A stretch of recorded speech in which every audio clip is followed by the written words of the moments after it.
Hi, everyone, and no one.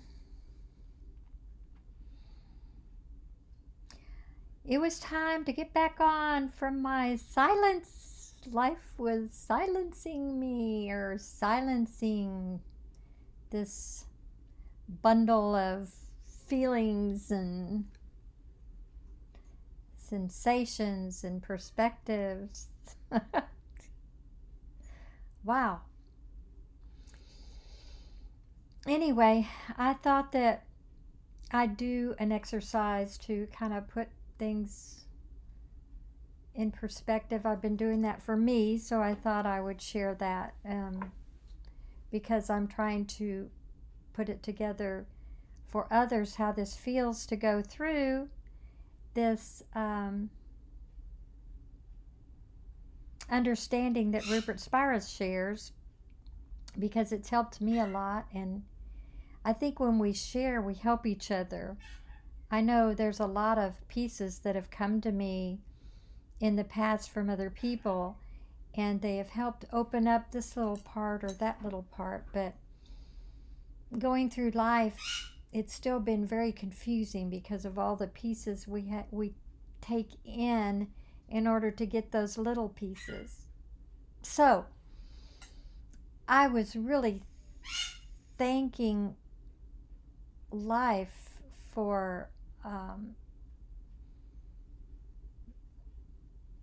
and its grace that I feel have always felt, actually. But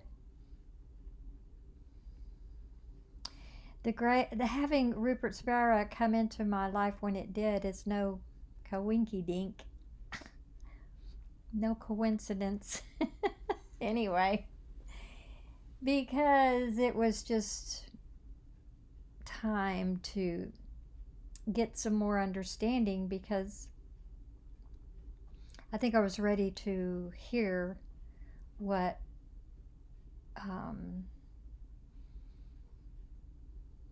he had to share from all of his years and years of experience, and through thoughts and his experiential life. And of course, ours are all different, so we all have different things to share because of our lives. And I think from, I mean, everybody suffers, but the amounts of annihilating yourself, whatever, that we do, each of these identities that we hide behind, what they do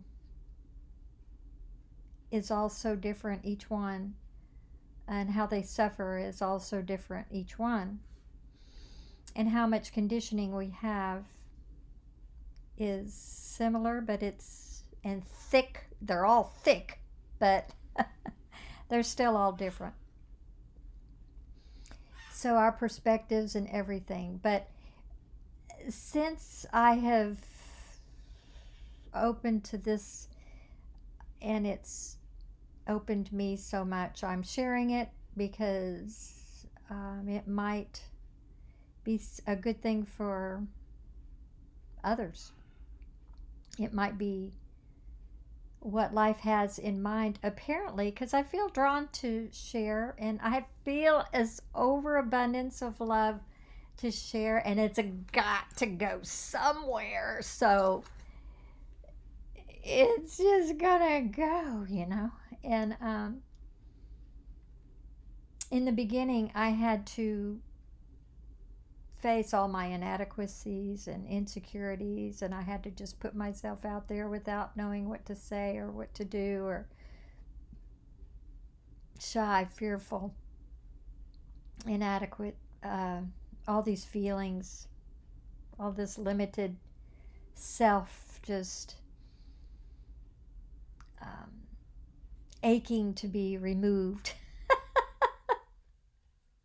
So I had to just shout it out and say it and share it in a loving way. And that's been beautiful.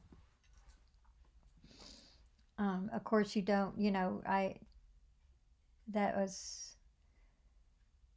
just the remnants of my having the suffering that I've had in my life. It's what I'm left with, that inadequacies and this and that and the other. So, fortunately, I didn't drag you through a book of biography and the actual suffering of it. All I did was put you through what was left and not put you through. I was just sharing from where I was, and that's good. So now, as I piece things together, I start realizing the different waves of Rupert Sparrow's teachings and the effects they've had on me for this opening, chiseling away at the conditioning. And it begins with the recognition that he leads you through to recognize awareness, recognize, to take you back, or I don't even like using the word back, but I like the sinking into that silent, empty, eternal space, forever space, endless space. The words aren't there, of course, to say what that is, because words only express things, and that's not a thing, and it's too big to put words on. There's not a word for it. But infinity only is comparing you to a finite. You're not finite, and that's still a comparison, so it doesn't actually respectively consider it being actually whole, the whole thing. Anyway, sinking into what's before you, before things, before everything, is a vastness of vibrant, or should I say living, nothingness, no thingness. So at first, when you do that, you don't have the 3D-ness of it. I guess you'd say. I don't know what word to use. But anyway, first it's just maybe black. And maybe you're fighting your thoughts to keep away, but that's not even necessary. Because it's just being aware of thoughts floating around and doing their thing, and like children at play, and just being able to notice. It's actually being able to notice all the pieces within this backdrop, within this no thingness. So if we go back and back and back and back and back to that no thingness, we can't really recognize it as a no thingness unless we do let, we don't just see black, but we see the, it's alive, no thingness. But it seems like labeling and comparisons help us unentangle these different layers of being that we've so wonderfully hidden through conditioning. We've done a terrific job and are still doing a terrific job of covering up who we really are. But once we use labels and use comparisons, or just to look at, like, see thoughts as entities, this things, just things,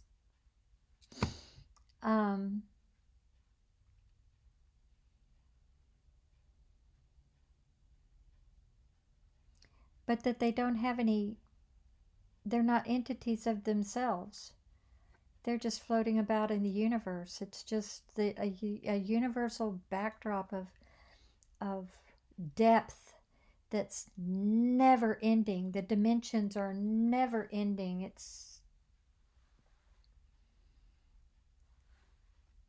no dimension, no time, no past, no future, no thing first. And then these other things, you can allow these other things to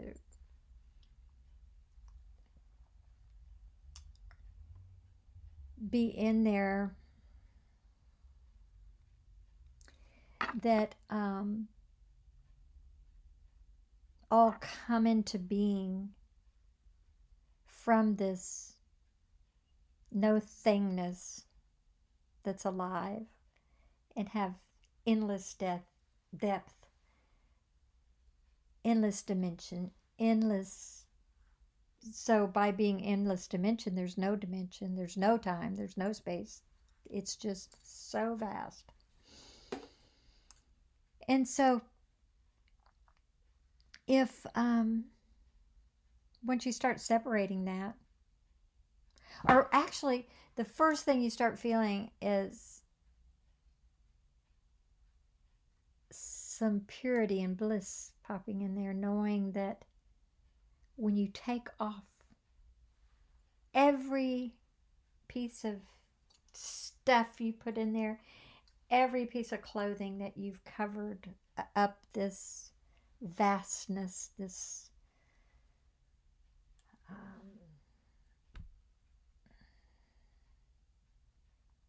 God, this divinity, this endless, no dimensional, no space and time thing. It's not a thing. So, but once you've taken off all those clothes and it stands there bare, you begin to feel more and more of this purity, this peace, this. It just brings a smile. No matter what you do, it just brings a smile. Can't help it. It's just going to do that. And once you touch on that, you know, you're in the knowing of it. You don't know, you can't. It's the only thing that's so intimate with you that you can't stand apart from it, and you can't know it as a thing. It's not a thing. So you can't know it that way, but the knowing of it, the experience of that, is enough to do the dance. Because next, these things you start, once you recognize that peace, love, and joy,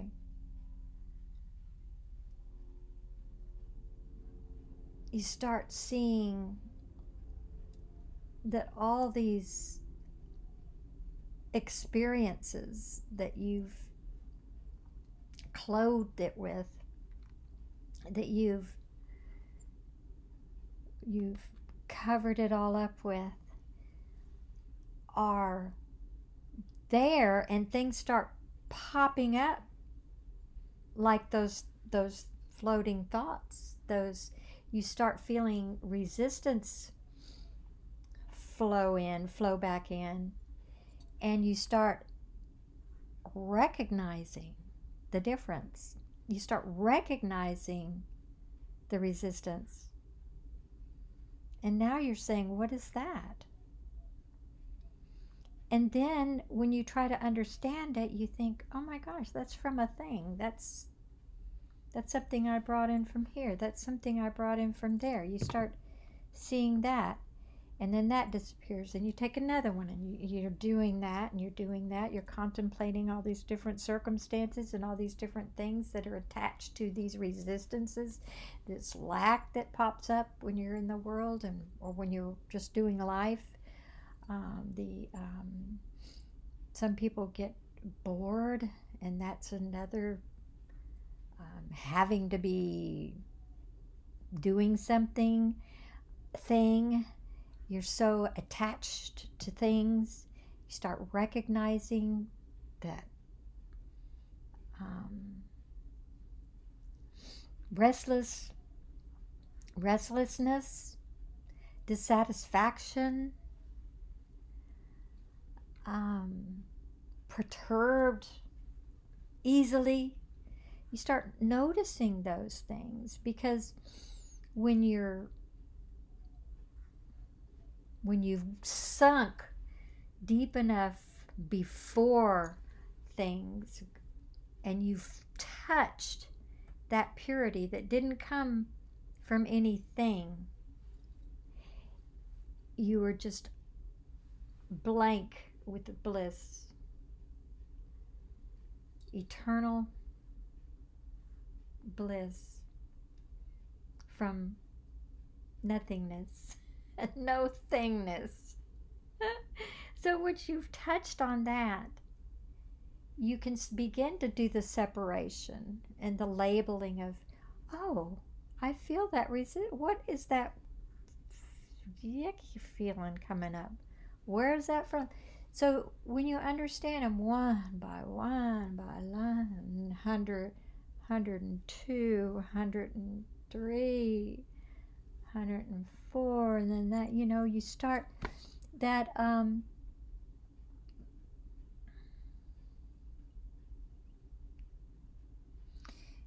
you start seeing that there's so many things that you've covered up that feeling with, that it'd be impossible to go through them all one by one. It's impossible. There's a jillion. So then your identity starts to, you start not giving so much attention to that identity, because you realize it's just a bundle of things that have been told you, old beliefs. It's a bundle of past and futures, and all this stuff you put in there, all this conditioning is just so thick that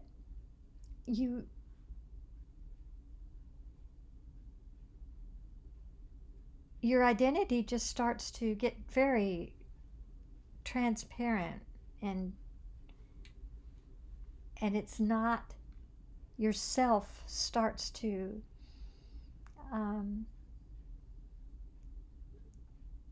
just gets more and more smiley. And you don't identify so much with that, with any of that limit, all that stuff. You just realize, you lump it all into one big bag, and you say, those are all from that conditioning. Those are all from that limited self that was created from the conditioning. And so then it's like you can take that whole big bag, the whole big bundle, and go, Well, I don't need this. Now, of course, it's not that easy because you're still going to be triggered by things from time to time, but you'll recognize it much quicker. Much quicker. So when you get, it won't be like um, years of still carrying this pain from something from the past, or um, since you were a child, you felt inadequate all your life. That will be so um, transparent. It will be so not there when you see where that comes from. It just becomes, goes out into the atmosphere and becomes elusive like a butterfly. It just goes and goes out into the universe. Um, and then you can start discovering, you can start, hey, you know, I have always been afraid of because it feels like people are trying to replace humanity, um, and there's a lot of heady people that are you feel like, well, you know how lost we get in our heads. And at this point, going through this process with Rupert, when we are with my experience, is that your head and your heart have to be balanced, of equal. You have to be able, so this, the experience of any, well, the experience of Rupert's understanding has to make its way to your heart before it's completely, before it's inhaled, or before it's, before it goes through, before you become, I don't know what word to use, before you can be, just be. So there isn't, you can just be. That's the only thing I can say. And that's a great thing. You can be here now. You can be now. You can be here. You can be free. Be free from all of that. And smile. And then you can have so much love if you sit on a chair and just enjoy the beauty of it. So sometimes when you do that, you just feel the urge to create.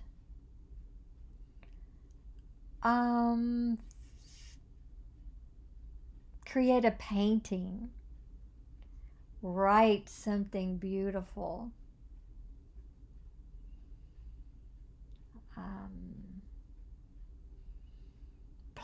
do music, learn to do music, play music, write music, whatever, dance. These expressions want to come out of you to express that oneness, that wholeness, that peaceful place through that. And for me, I feel drawn to words and being, just being and sharing. And it's all a form of art and creativity. So it just kind of oozes out from the overabundance of love. Or I know some people, they speak from their pain in art,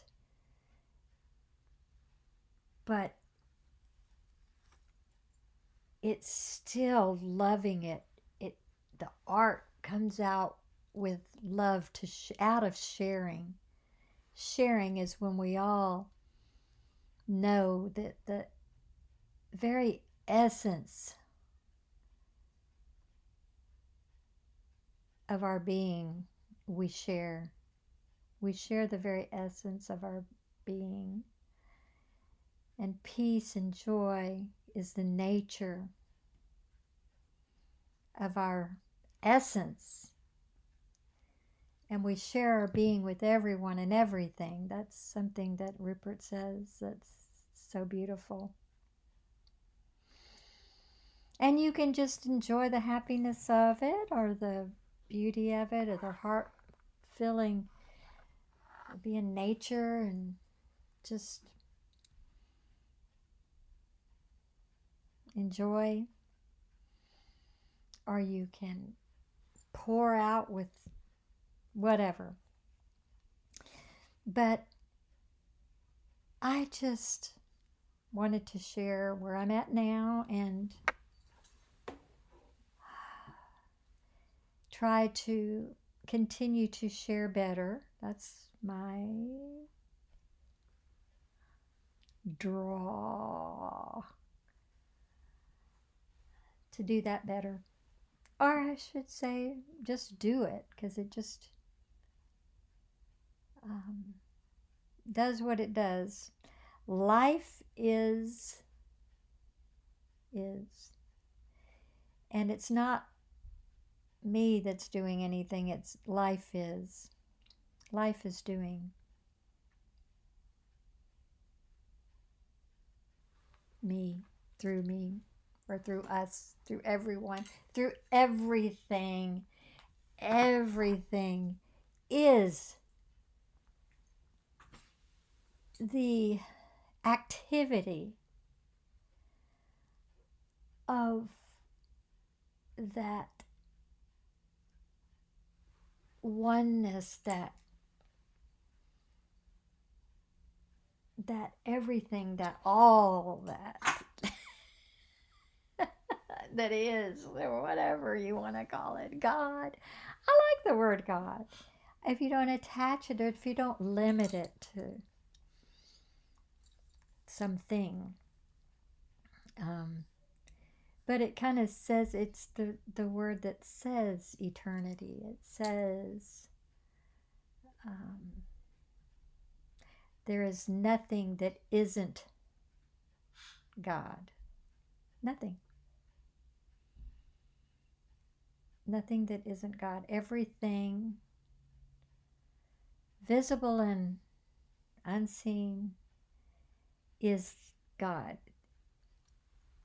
God's activity, the divine's activity, the universe's activity, awareness. The awareness. I like that. I like awareness. Rupert uses that word, and I like it too. Because it's before anything. Anything. Before mind. Before any. That's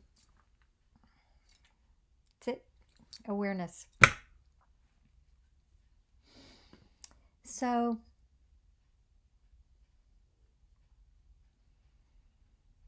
I just thought I'd hop on